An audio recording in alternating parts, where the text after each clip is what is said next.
ዝግጅትን ጨርሰናል። በቦታቸው መድረሳቸው አረጋግጠናል። በዛሬት ደግሞ 167 የሚሆኑ ምርጫ ጣቢያዎች የከተማ ውስጥ የሚገኙት በ9 የከተማ ቀበሌዎች ስርጭት ጀምረናል። እነሱም እስከ 6 ሰዓት ባለው ሁኔታ ውስጥ እናጠናቃለን።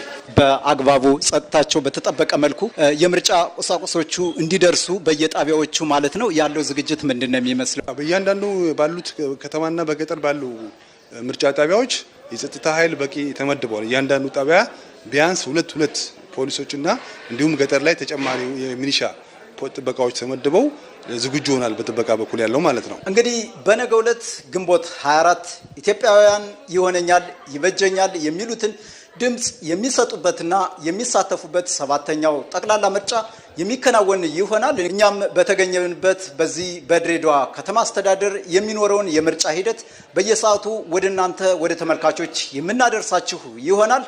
ለኢቲቪ ለተጠናቀረው ዘገባ መሐሪ አለሙ ነኝ፣ ድሬዳዋ።